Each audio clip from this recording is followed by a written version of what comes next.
Alors je vous pose la question. Sans Dembélé, sans Doué, est-ce que le PSG est trop fragilisé là pour ce début de reconquête européenne? Regardons vos ardoises. Ça dit oui pour Alicia. Ça dit oui pour Johan. Ça dit alors pas du tout fragilisé pour Anthony. Absolument pas. C'est un non pour Séverine, c'est un non pour Loïc. Et c'est un peu, merci Raphaël, vous redevenez de temps en temps à ce baoun qu'on connaissait avant. On peut pas faire 3 heures. Vous pouvez pas toujours faire ça. Alors vous êtes le seul à dire oui. Oui. Vous voulez commencer ou finir? Oh, j'aime bien commencer. Ah bah oui, ça j'en étais sûr. Je préfère les préliminaires. Non, mais le truc, c'est... Non, mais émission. Vous êtes tellement gênant. Non, mais évidemment, il y a Gonzalo Ramos, qu'il y a Kvaratskhelia, il y a Barcola, tu as ta ligne d'attaque. Mais moi, je vois un peu plus loin que les prochaines semaines, je vois même pour la saison entière. Je me répète, à cause de ces calendriers imbéciles, à cause de cette guerre absolue entre l'UEFA et la FIFA, c'est un jeu de massacre, tout simplement. On achève bien les chevaux.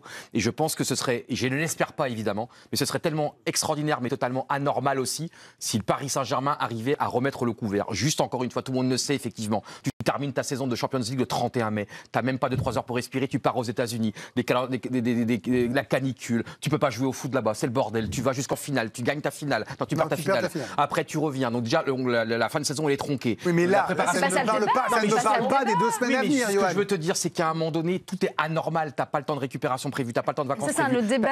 Mais si, ça veut dire non, là, ponctuellement, factuellement. Oui, ça veut dire qu'à un moment donné, eh ben, je pense que tu vas le payer à cause de ces calendriers. C'est pas les seuls, alors. Tu vas donc les mettre oui, mais eux, non, mais je dis, non, mais encore une fois, je sais très bien que c'est pas possible. Ah, ils recrutent pas. C'est-à-dire que, parce qu'après, on dit, ouais, mais Johan, ils ont quand même eu 2-3 semaines d'entraînement, de vacances. Mais sauf quand tu reviens, eux, ils ont déjà dû préparer toute la compétition. Ils n'ont pas eu un mois pour se préparer. C'est-à-dire que tout est trop accéléré. Mais ma question, c'est est-ce que le PSG, sans eux, est fragilisé? Évidemment, le calendrier, on sera d'accord. Mais quand tu perds de joueurs aussi importants, et on espère que d'autres ne vont pas craquer dans les prochaines semaines. C'est-à-dire que là, déjà, tu as bien vu contre encore Tottenham, ça a été un peu encore un feu, les derniers feux merveilleux dans les dernières minutes, ils ont encore réussi à se mobiliser. Mais il y a un moment donné, le corps, la tête ne va pas pouvoir. Mais là, ils étaient en préparation. Donc finalement.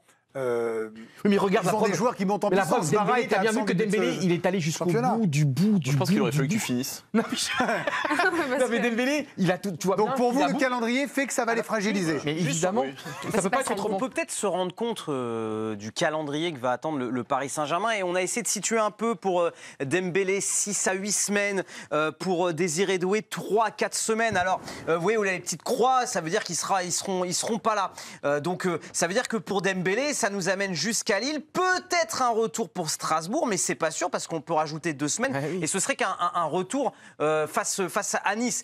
Pour Désiré Doué, potentiellement, c'est que entre 3 et 5 matchs finalement d'absence. Oui, mais il y a Atalanta. Mais il y a l'Atalanta et il y a le Barça. Et il y a une incertitude pour Doué, par exemple, pour le Barça, pour ces 3 à 4 semaines. Dembélé sur le Barça, a priori, c'est râpé. Oui, c'est râpé. Sur Doué, il y a le point d'interrogation. Et connaissant Luis Enrique, il ne prend pas trop de risques généralement dans ce genre de match. Mais alors, je vais me faire l'avocat du diable. Mais alors, est-ce que finalement, c'est pas une bonne chose? J'aime pas dire ça. Je veux pas souhaiter que les joueurs se blessent. Vous comprenez ce que je veux dire? Mais que ça arrive maintenant. Qu'ils aient 6 à 8 semaines pour se retaper, reprendre un peu de temps, se reposer même un peu mentalement, pour derrière recommencer comme s'ils avaient eu plus de temps. Vous voyez le paradoxe que la blessure arrive, comme pour Ruiz, qu'elle arrive tôt finalement. Oui, de toute façon, on sait, pour le coup, là où Yann a raison, c'est que les blessures vont être inévitables cette année pour beaucoup d'acteurs qui ont vraiment vécu une saison dernière à rallonge. Moi, je pense que ça ressemble à... Alors, évidemment, on ne peut pas être content d'aller à l'infirmerie, mais s'il y a un moment pour être blessé dans la saison, tant pour eux que pour le club, c'est celui-là. Parce que l'histoire du PSG la saison dernière a montré que vous pouvez avoir un mauvais départ en Ligue des Champions et vous en sortir. Parce que le début de saison a montré que le PSG a une marge énorme en Ligue 1. Et que même quand ils sont encore avec du sable dans les crampons de la plage, ils arrivent à être extrêmement supérieurs au commun des mortels en Ligue 1, que même avec cette équipe-là, ils sont capables de gagner largement à Marseille. Donc quand votre début de saison, c'est la réception de l'Atalanta et aller à Marseille et qu'on rate ça, le PSG, avec son effectif, avec ses repères, est largement capable d'assumer ça. Et même, admettons, qu'ils perdent 1 ou 2 matchs à cause de ça, ça va en rien oblitérer leur saison. Donc pour moi, c'est pas un problème. Et ça les Vous êtes à 2 doigts de me dire que c'est une bonne nouvelle, là, quand même. Pour les 2 joueurs, moi je pense que oui, c'est peut-être pas une bonne nouvelle. Non, c'est pas une bonne nouvelle. On va pas pousser le truc, mais en tout cas, c'est pas un problème insurmontable pour aucune des parties. En fait, il y a pas de drame, quoi. Parce qu'en fait, on peut pas louer le collectif du PSG depuis des mois et des mois et des mois pour dire qu'après. Que 2 individualités vont faire complètement basculer cette. Non, mais ils ont été très décisifs dans oui, mais le dernier trimestre. mais le début de saison de Dembélé n'est pas. incroyable non plus. Voilà. Oui, non plus. En plus, exactement, Désiré Doué non plus. Et donc moi, je rejoins complètement ce que dit Anthony. C'est limite le bon moment pour être blessé, pour se retaper, entre guillemets, de revenir à 100%. Et surtout avec toutes les échéances qu'il y a, même... Mais si. Tu es dans un secteur de jeu aussi où il y a des remplaçants.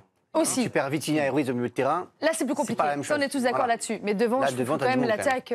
Alors, juste recontextualisons, parce que si vous n'avez pas Doué et Dembélé sur les prochains matchs, a priori, le 11 de départ, l'équipe type devrait ressembler à ça, avec cette attaque Vara. Barcola. Tu peux jouer au foot quand même. Ramos. Mais là, un peu la ligne. Pardon, mais alors, après, si vous en perdez un, vous en perdez deux en plus devant. Ah oui, mais évidemment, si vous en perdez 11 en même temps. Je vous montre le banc. Je vais jouer. Il y a un séisme à Poissy. Je montre les gens qui sont sur le banc, qui sont sur le secteur offensif. Alors, il y a Kangingli, il y a Seny Mayoulou qui vont s'afficher, il y a Ibrahim Mbaye et il y a le petit Njantou qui vient de signer professionnel. Ça, les 3 premiers, ils jouent beaucoup quand même. Oui, mais ce que je veux dire, c'est que, voilà, à un moment donné, si les blessures commencent à s'accumuler côté Paris, ça peut être embêtant. Mais c'est sûr que si vous faites attaquer par un requin marteau sur la crève, c'est pas de peau. Je reprends les propos. Et il y en a beaucoup, de plus en plus. Et je reprends les propos de Loïc qui nous parlait d'un renfort offensif qui n'est jamais arrivé, peut-être un ailier supplémentaire pendant le mercato. Mais alors, je vais prendre le contre-pied. S'ils ont João Neves qui met un triplé avec une frappe lumineuse et 2 retournés, qu'est-ce que je vous dis? Au pire, tu auras Hakimi qui montera à l'écran. Voilà. Et ils feront jouer João Neves. Non, mais en gros, Raph, il a raison. Il nous montre ça. Il nous dit que derrière, s'il y avait encore une blessure, parce que vous êtes là en train de nous dire, ils vont tous mourir. Bon, très bien. Mais qu'est-ce que ils ont une marge pour assumer ce début de saison oui, en Ligue 1, c'est incontestable. Contre l'Atalanta, c'est au Parc des Princes, donc je pense aussi qu'ils ont les moyens de gagner. Après, à Barcelone, ce sera plus compliqué. Mais même s'il n'y a pas de blessure et qu'ils partent avec cette équipe-là, à Barcelone, ils peuvent aller gagner à Barcelone, il n'y a pas de problème. Cette poule de Ligue des Champions. C'est pas une poule, c'est une phase de Ligue. Mais moi, je continue. Oui, mais moi, je vous dis que c'est une phase de Ligue. C'est quand même terriblement compliqué. C'est quand même un calendrier très complexe. Oui, mais l'année dernière aussi. Puis finalement, ils sont passés. Ils ont le deuxième calendrier, je veux dire.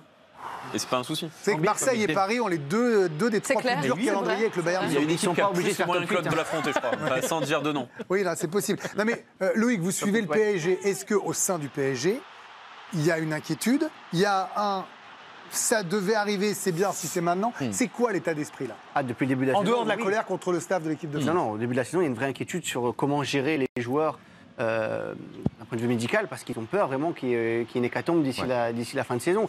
Et c'est pour ça que je pense, là, par exemple, Mayoulou, Zaïre Emery et Beraldo ne sont pas partis en sélection. Il leur a laissé 4 jours de repos. Il dit, vous partez pendant 4 jours et vous revenez tranquillement. Ça, il le fait souvent. Vous aérez. Donc il y en a 3 potentiellement qui peuvent jouer dès ce week-end en ayant 2 semaines tranquilles. Et un peu plus en fait, il fait sa préparation en championnat et les vacances, il les pioche à droite et à gauche. Il va le faire avec plusieurs joueurs dans la saison. Il va laisser des jours un peu par-ci par-là, une semaine quand il pourra. Parce que oui, vraiment, ils savent pas en fait. Ils sont dans une situation qui n'est jamais arrivée. Alors, il n'y a pas que les joueurs qui sont blessés au Paris Saint-Germain, mais il y a aussi l'entraîneur victime d'une fracture de la clavicule vendredi dernier, après une chute en vélo. Luis Enrique n'a pas pu être présent à la reprise ce mercredi. Après 4 jours de repos, l'entraîneur du Paris Saint-Germain a dû subir une opération et donc n'a pas pu assurer cette séance d'entraînement où seulement 3 joueurs étaient présents. Lucas Beraldo, Warren Zaïre-Emery et Seny Mayoulou, ils n'étaient pas nombreux. Luis Enrique, Loïc, est-ce que vous me confirmez, était absent aussi aujourd'hui de l'entraînement qui était prévu à 17h. On n'a pas encore l'information s'il sera présent pour la réception de Lens dimanche. En tout cas, Luis de la Fuente, sélectionneur de l'Espagne et son compatriote, a eu un petit mot sympa pour lui. Je veux avoir une pensée et souhaiter le meilleur rétablissement possible à Luis Enrique, qui, vous l'avez vu, a eu un accident de vélo. Je l'embrasse très fort et l'encourage de tout mon cœur. J'espère qu'il va récupérer au plus vite. Fan du bassin d'Arcachon, il a ce petit pull dans les épaules.